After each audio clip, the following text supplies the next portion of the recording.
Kalau ini jalan semua, saya yakin itu akan bisa memberikan bukti bahwa sekolah berjalan dengan baik. Kami dulu Bapak Ibu Guru untuk menggolkan tujuan dari kurikulum Merdeka, apa yang perlu kita lakukan Bapak? Yang pertama adalah mereka bisa membuktikan bahwa Jawa Timur masih menjadi barometer.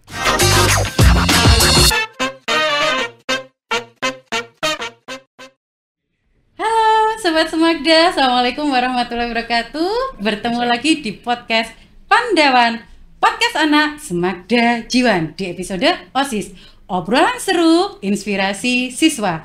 Di episode kita kali ini kita kedatangan tamu yang istimewa. Beliau adalah Bapak Kepala Dinas Pendidikan Provinsi Jawa Timur. Ya, betul, Bapak kita. Bapak Dr. Aris Agung Pawai, SSTP MM. Kita sapa beliau dulu ya. Assalamualaikum Pak Aris. Waalaikumsalam warahmatullahi wabarakatuh. Iya, sehat nggih Bapak nggih? Alhamdulillah sehat. Ya Allah, alhamdulillah senang Bapak. Terima kasih Bapak sudah meluangkan waktunya Sama-sama. berada di sini. Sebenarnya nggak perlu terima kasih karena memang tugas saya. Kepala Dinas Pendidikan itu ya harus turun ke berbagai sekolah, melihat kondisi sekolah, dan tentunya harapan dan mungkin ada permasalahan yang harus dihadapi, yang harus kita tangani segera. Nah, itu tujuannya kami untuk ke lapangan. Oke, iya Pak, alhamdulillah, matur suwun. Siap. Bapak, terima kasih sebelumnya kami sampaikan atas apresiasi yang diberikan kepada siswa kami yang memenangkan lomba LKS nasional. Iya. Kemarin ada satu yang dapat emas ya. Iya, betul, Aditya Kurniawan.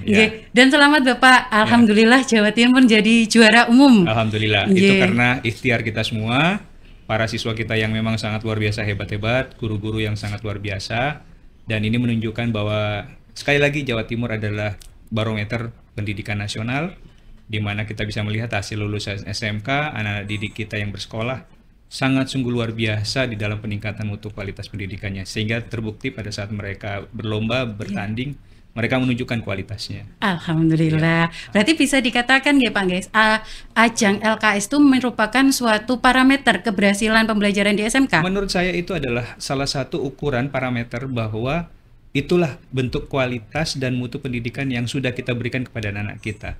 Karena lomba dan pertandingan yang mereka ikuti itu kan skalanya nasional. Juri-jurinya pun juga juri-juri skala nasional. Kelengkapan dan seluruh peralatan yang digunakan itu perlengkapan yang tentunya berstandar nasional.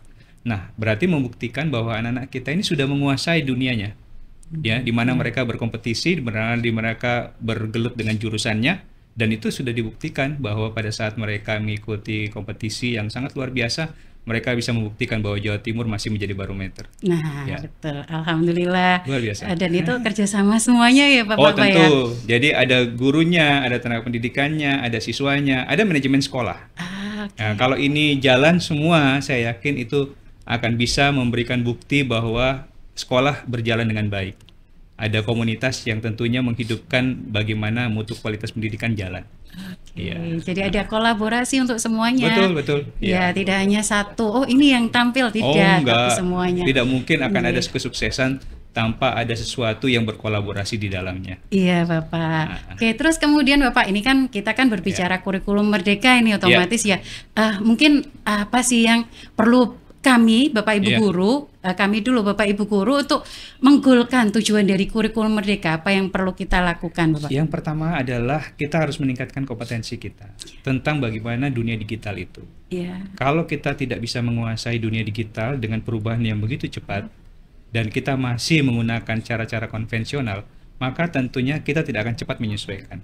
Karena kurikulum Merdeka itu adalah salah satu bagian bagaimana kita beradaptasi dengan dunia digital. Bagaimana kita beradaptasi dengan dunia yang saat ini memang kita dihadapkan harus dengan praktek, harus dengan kenyataan, harus dengan produktivitas. Nah, kalau mereka hanya belajar dengan konvensional, tidak menggunakan dengan media-media yang lain yang saat ini ada, maka tentunya tidak akan berhasil namanya kurikulum Merdeka itu. Nah, itu harus kita lakukan. Nah, maka oleh sebab itu pondasi dasarnya dulu harus dikuatkan. Kalau pondasi dasarnya dikuatkan dengan kompetensi para gurunya, saya yakin kita bisa segera menyesuaikan dengan kurikulum Merdeka. Oke, berarti istilahnya Bapak Ibu Guru harus paham teknologi pastinya. Sangat. Jadi tidak boleh ada istilah, oh, kan saya sudah tua, kan saya sudah lama, sebentar lagi pensiun. Nggak boleh, karena kita harus beradaptasi dengan lingkungan yang begitu cepat. Gitu. Ya harus berubah mau nggak mau. Karena mau nggak mau yang namanya teknologi itu nggak mungkin kok menggantikan kita sebagai guru, tidak. Tapi kalau kita nggak mengikuti teknologi, mungkin kita jadi guru akan tertinggal. Benar. Jadi sektor human-nya itu tetap harus ada. Namanya teknologi itu ya tetap butuh human. Jadi tidak bisa teknologi itu berjalan sendirinya tanpa human. Jadi itu yang maksudnya kita harus menguasai teknologi itu supaya bisa digerakkan oleh manusia. Iya, betul sekali Bapak. Ya Allah, alhamdulillah. Berikutnya Bapak, ini mungkin pesan-pesan buat adik-adik di SMK. Di SMK tentang mereka harus seperti apa? Apa yang harus mereka tekankan, kuatkan untuk menghadapi Indonesia emas pastinya kan mereka generasi emas. Seperti itu Bapak. Betul. Dalam rangka kita menghadapi Indonesia Emas 2045, tentunya harus ada beberapa klaster yang harus kita siapkan. Klaster-klaster inilah di dalam pendidikan itu harus kita petakan. Ya, yang pertama adalah kesiapan sarana prasarana dulu. Kedua, kesiapan SDM tenaga pengajarnya. Ketiga, kesiapan SDM peserta didiknya. Nah, kalau ini kita sudah siapkan klaster-klaster ini, maka oleh sebab itu mana yang harus kita kuatkan dulu? Mana harus kita siapkan dulu. Nah, karena Indonesia Emas 2045 itu tidak mudah dengan bahasa yang kita ucapkan, tapi betul-betul butuh effort yang sangat tinggi. Nah, maka oleh sebab itu seluruh komponen untuk penguatan klaster ini tentu harus bergerak. Ya, dinas pendidikan, pemerintah daerah, sekolahnya. Maka kenapa saya selalu mengatakan saya butuh kepala sekolah yang punya manajerial. Artinya dia punya visi ke depan. Bagaimana sekolah itu produktif, menghasilkan siswa yang berkualitas, punya mutu yang sangat luar biasa. Nah, itu tentunya harapan kita dan tentunya pesan saya kepada anak-anak kita yang sekarang bersekolah, saya bilang jangan sampai mereka lelah untuk belajar, tetap harus berjuang karena apapun itu dunia terus bergerak cepat, perubahannya juga begitu cepat. Maka anak-anakku sekalian harus bisa menyesuaikan diri dengan kondisi saat ini dengan terus mengembangkan kompetensi. Tidak cukup di dalam sekolah, karena sekolah pasti ada keterbatasan waktu.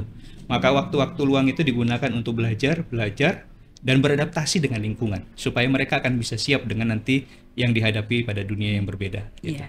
Alhamdulillah ya Allah, terima kasih Bapak. Siap, sama-sama.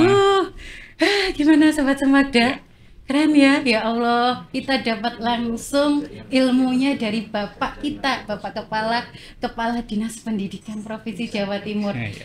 Ya Allah, rasanya bersyukur ya teman-teman ya. Jadi yang disampaikan beliau, kita mau tidak mau harus berubah, kita mau tidak mau harus beradaptasi. Dan untuk Bapak Ibu Guru, tetap ya Bapak Ibu Guru, meskipun kita sudah jadi guru, kita harus tetap meningkatkan upgrade ilmu kita, upgrade kompetensi kita sehingga kita bisa memberikan yang terbaik untuk anak-anak kita. Seperti itu. Terima kasih Pak Aris. Ya Sukses Allah. Selalu. Semangat mengajar. Terima kasih. Semoga nanti pendidikan di Jawa Timur semakin lama semakin berkembang. Kami berharap kita itu. Tidak hanya berbicara di nasional, tapi insya Allah di internasional. Sangat memungkinkan itu. Siap. Semangat ini kita semangat ya. Semangat Bapak. Terima kasih motivasinya. Terima kasih untuk semuanya. Sehat selalu ya Bapak. Jenengan juga bersama dengan siswa yang lain, guru-guru yang lain. Terima kasih. Terima kasih. Seperti itu. Sobat Semagda, saya sampai speechless. Beliau memberikan semangat kepada kita. Beliau memberikan motivasi untuk kita. Nah, mau tidak mau kita harus terus berkembang, kita harus terus bergerak. Bergerak ya untuk mencapai masa depan yang cerah. Seperti itu. Terima kasih. Berjumpa lagi nanti di acara podcast Pandawan berikutnya. Dan saya ucapkan terima kasih. Wassalamualaikum warahmatullahi wabarakatuh. Tetap sehat, tetap semangat. Terima kasih, Sobat Pandawan. Waalaikumsalam warahmatullahi wabarakatuh. Matur suwun Pak. Terima kasih Bu. Sehat selalu ya.